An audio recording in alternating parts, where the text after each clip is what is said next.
हमारे साथ राष्ट्रीय लोक मोर्चा के राष्ट्रीय अध्यक्ष और राज्यसभा सांसद उपेंद्र कुशवाहा जी हैं। आइए जानते हैं उनसे कुछ देश और राज्य से जुड़ी हुई कुछ सवाल लेते हैं। सर, अभी अपने पार्टी का राष्ट्रीय लोक मोर्चा का विस्तार होना है, क्योंकि अच्छे बहुमत से जीत हासिल हुई है। इसके लिए सर अन्य राज्यों में किस तरह का प्लानिंग है? देखिए, बिहार में भी पार्टी को और मजबूती से विस्तार देना है और बिहार से बाहर विभिन्न राज्यों में भी विस्तारित करना है पार्टी के संगठन को। और इस दृष्टि से हमने किया भी है। कई राज्य में जिसमें जम्मू कश्मीर, उत्तर प्रदेश, हरियाणा इत्यादि है, वहाँ प्रदेश इकाई का गठन हुआ है। अब असम में, मेघालय में, बाकी जगह भी करना है, झारखंड में करना है, पश्चिम बंगाल में करना है। तो सब जगह पार्टी को विस्तार देने का काम करना है। बिहार की जनता ने जो आशीर्वाद दिया है, इस आशीर्वाद से मिली हुई ताकत का इस्तेमाल बिहार की जनता के लिए भी और संगठन विस्तार की दृष्टि से पार्टी के लिए बिहार से बाहर भी हम करेंगे। ऐसे में सर हाल में एक वाकया हुआ है, राज्य के मुख्यमंत्री नीतीश कुमार आयुष चिकित्सक, महिला चिकित्सक का हिजाब को खींच लिया। इसको सर कैसे देखें? देखिए, उसमें आप देख सकते हैं कि नीतीश कुमार जी की उम्र और उस लड़की की उम्र में फर्क, एक तरह से कहिए ग्रैंडफादर और पौत्री की जो उम्र होती है, वो इतना अंतर है। तो देखने का अपना अपना नजरिया है। अब कोई दादा की उम्र का कोई व्यक्ति है और छोटी बच्ची है, उसको वात्सल्य भाव से अगर कोई आदमी देख रहा है, तो उसकी व्याख्या गलत नहीं होनी चाहिए। और नीतीश कुमार जी के द्वारा जो कुछ भी कहा जा रहा है, उसकी व्याख्या लोग गलत कर रहे हैं।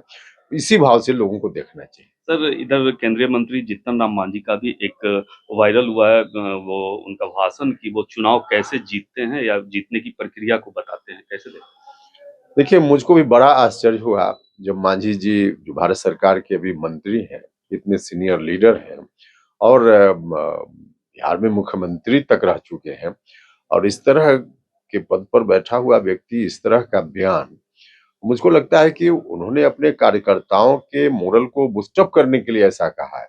उनकी बातों में सच्चाई नहीं है, क्योंकि इस तरह से नहीं होता है कि कोई अधिकारी किसी को जिता दे, कैसे संभव है?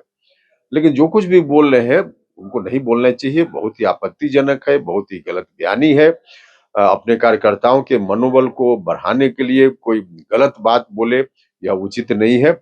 ऐसा हो ही नहीं सकता है कि कोई अधिकारी किसी को चुनाव जिता दे।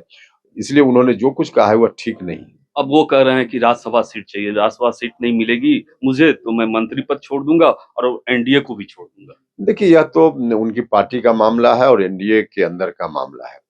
हम तो लगातार कहते रहे हैं और इस बात पर हम चलते भी रहे हैं कि एनडीए से संबंधित कोई विषय है तो उस पर चर्चा हम एनडीए में आवश्यकता अनुसार कहीं अंदर करेंगे। बाहर सार्वजनिक रूप से इस विषय की चर्चा हम नहीं करते हैं, न करेंगे। अंतिम सवाल सर, बांग्लादेश में हिंदुओं पर हो रहे अत्याचार को कैसे देखते हैं? इसके लिए सरकार को क्या करनी चाहिए? देखिए, जो कुछ भी बांग्लादेश से खबर आ रही है वह ठीक खबर नहीं है।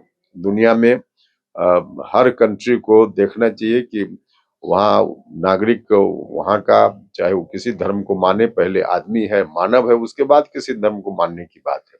तो धर्म माने कोई भी, इसकी स्वतंत्रता होनी चाहिए, इसकी छूट होनी चाहिए। और धर्म के आधार पर किसी को भी प्रताड़ित कहीं भी किया जा रहा है तो पूरे तौर पे गलत है, आपत्तिजनक है। और जहां तक भारत सरकार के सवाल है तो भारत सरकार में तो कानून पहले से है ही। कोई व्यक्ति बाहर से कानूनी तरीके से देश में आए, कैसे उसको नागरिकता मिलेगी, इस पर भी कानून है। बाकी और मामलों में इस तरह के विषयों पर कानून बना हुआ है, उसके हिसाब से भारत सरकार कार्रवाई कर रही है। Thank you sir.